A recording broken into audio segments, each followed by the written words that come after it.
Hey guys, welcome to my channel and welcome to another IB related video. This video is going to be about IB Spanish ab initio and how I got a 7 and my specific mark was a 94 out of 100, which I think is somewhere near full marks. So I'm going to kind of share some tips and strategies that might help you succeed in this class. By the way, I was looking at some of my previous videos and I noticed just how little I was smiling and my voice sounded kind of weird. It sounded like I was kind of bored, which I definitely wasn't. Like, those are all super interesting subjects, so please don't mistake it as a lack of enthusiasm for the subject. I'm just really awkward on camera. So with that out of the way, I am going to try to smile more and look more cheerful and stop looking so stiff in this video, so please enjoy. Now let's talk about IB Spanish. So as you'll probably know, IB Spanish ab initio is for those people with little to no experience with the language, and what I really liked about the IB course specifically is that it wasn't just about grammar and it felt more realistic.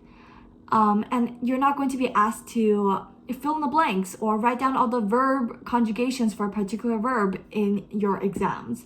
And believe it or not, I made it through basically all of Spanish ab initio without ever doing those grammar sheets, like literally except for a few times. And just like with any subject, but especially with learning a new language, it's really a dynamic process that everybody is going to go about in their own way. And so these are just some of the habits and strategies that I really found helpful. As with any of my videos, take the parts that you think will be helpful and ignore what you think will not be helpful. Now, learning a new language is a slow and gradual process, and some of the tips I'm going to be talking about in the latter half of this video, I didn't really start doing them until my second year really, and that worked for me. I think that in your first year, you could really try to focus on getting a strong foundation, get a grasp on the basics, and try to build on them. And try to incorporate a little bit of Spanish in your daily routine. Yes, the day before my exam, I did read through all my notes in the hopes of being able to retain a little bit of extra information here and there, just to sprinkle in my paper 2 response. But there are a lot of stuff that's really difficult to cram, and that even if you do cram, it's pretty difficult to get away with. So that's what I'm going to start off with. And these are the things that you probably want to be doing starting today, starting now, and you probably want to be doing over the course of the entire 2 years, just a little bit every day. So my first tip is to get exposed to the language outside of class. Even if just for a little bit every day, and even if you only know a few words, a few verbs, a few conjugations, try to find, maybe some easy article in Spanish about a Spanish culture, or try to find a short story in Spanish. Or if you usually spend 10 minutes on your Instagram, maybe use that time instead to find a easy YouTube video in Spanish. Just try to get exposed to the language, because honestly, if your school is like mine, you're probably going to class just 3 or 4 times a week, and that's honestly not enough. Again, find something in Spanish that interests you and motivates you to keep on learning. This summer, I've been doing a little bit of Spanish reading every day, and I really like to take my time to observe the patterns in the language and to try to figure things out from context. And I like to choose material that's story-driven so that I'm actually curious to find out what happens next. And that's what makes it so much more enjoyable. And as for the level of difficulty, I would recommend that you probably choose something that's a little bit harder than your current level. So there are new words, there are new, grammar rules that you're not familiar with. But at the same time, you're able to get the overall gist. It's not too hard for you that you aren't able to get the overall message or plot. And in this way, as you continue to read, you'll start to notice patterns, such as when to use ser or estar, when to use por or para, when to use the imperfect or the preterite, and you kind of begin to notice the order of words in sentences. Really, learning a new language can be as fun as you make it to be or as boring as you make it to be. And honestly, I regret treating Spanish sometimes as just like a class to pass. instead of really enjoying this rewarding process. So my next tip is to actively practice a little bit of verb conjugation every day so that you're actually reinforcing the patterns that you're noticing in your reading. Because sometimes you might be able to recognize how a verb is being conjugated in a particular context, but when it comes to actually conjugating the verb in your own writing, you may find yourself suddenly forgetting or just being really slow at the conjugations or constantly getting them confused. Pick out a few verbs, especially those that have irregular conjugations, and try to, write them in different tenses. Practice a little of these grammar conjugations every day. It's definitely not something that you can just get away with if you cram the night before an exam. So your textbook probably has some vocabulary boxes conveniently waiting for you, or maybe you're currently reading a short story in Spanish and you come across a couple of new words that you think might be able to come in handy later on and that you might be able to use. Wherever you get it from, try to learn a few new Spanish words every day. Even if it's just 10 new words or 5 new words, try to set a realistic goal for yourself. And if you're having trouble learning, you can check out or you can make your own mnemonics. You can use Anki, which uses spaced repetition.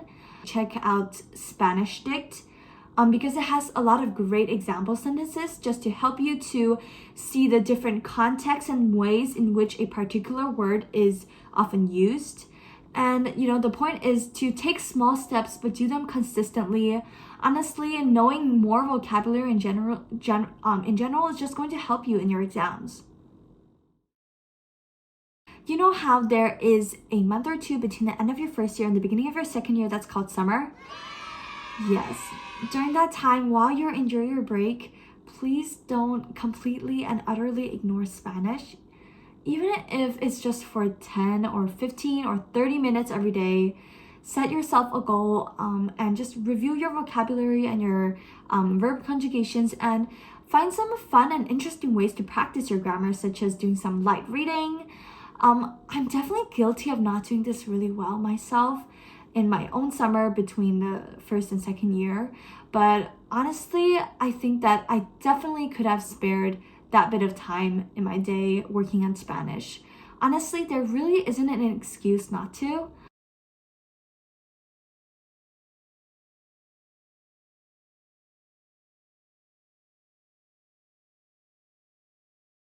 And you'd be surprised at how much and how fast you are able to forget in the course of just a month or two. So unless you have a super memory, which most of us probably don't, I would recommend that you work on your Spanish, just at least maintain the current level that you have during your summer. So those were some study habits that I recommend that you try to do consistently throughout the course of your 2 years. And now I'm going to move on to a few more exam style tips that might be able to help you prepare for your IB Spanish exam. And I'll also explain specifically how I went about practicing these. So quickly, before we get into those tips, I think it can be helpful to just remind ourselves what exactly we're being tested on in the IB Spanish exams. Now, I'm not reducing Spanish to test-taking skills, no. But rather, I think it's helpful to keep in mind that the IB tests your Spanish quite holistically. So you're going to be tested on your reading comprehension, your listening, your speaking, and your writing.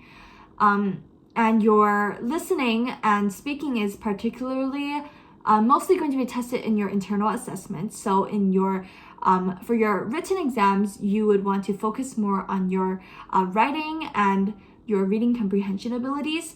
But it's just good to keep these in mind so that you don't neglect one of these skills. So firstly, I would recommend that you work with and practice with past papers. And there are quite a few benefits to this. For example, when I was doing reading comprehension, past papers, I would often be underlining those words that I didn't know and that I was unable to recognize as I was reading. And then later on, when I went back to check my answers, I would be trying to find the reason behind why I got something wrong. And for me, often that was those questions that tested my understanding of the meaning of a certain word by asking me to select the most appropriate synonym from a word bank. And oftentimes I just simply didn't know the word. And when I tried to guess the meaning of the word, sometimes I guessed incorrectly. So then I would add those words to Anki, to my flashcards in Anki, which uses spaced repetition, as I mentioned. So generally, I don't add to my flashcards every single new word I encounter because a lot of them can be guessed from context.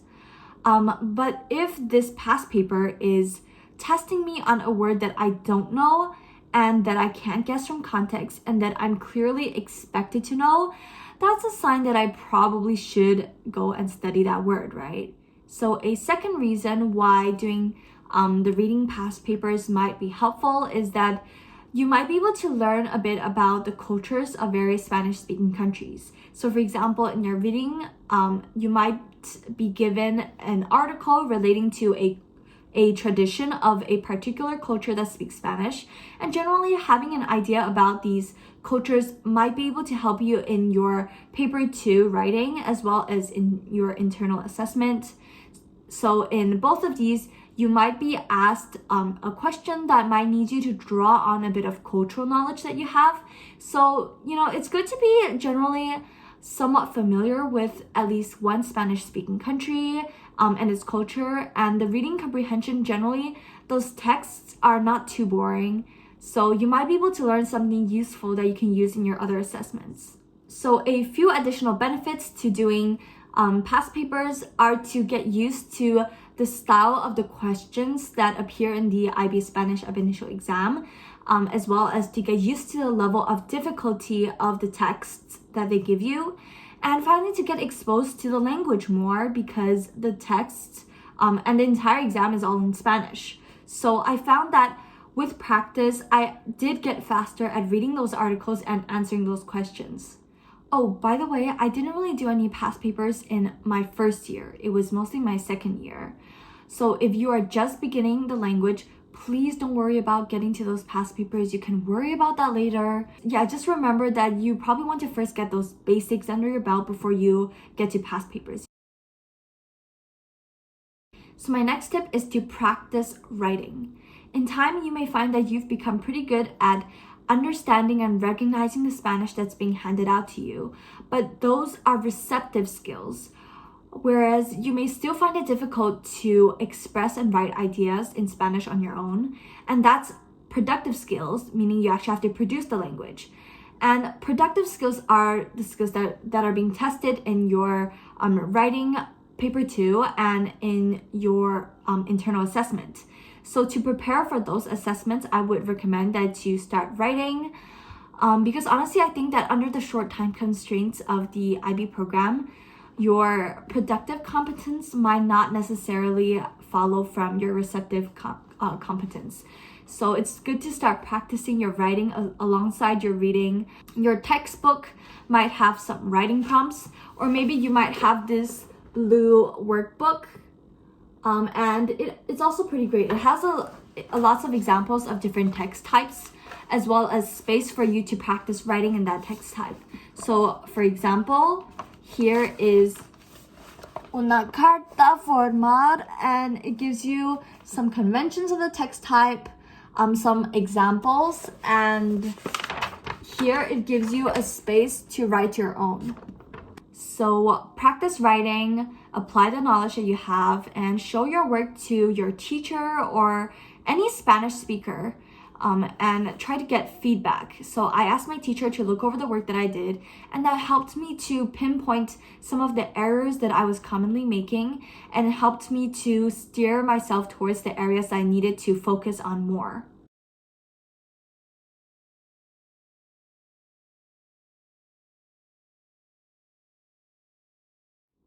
Alright, so that's it for this video. I hope you guys found it helpful. And I just want to reiterate that you can make language learning fun. When something is more fun, that itself provides you with more motivation to keep working on it. And if you're still struggling to find the motivation, remind yourself why you're learning Spanish or any other second or third language that you're learning.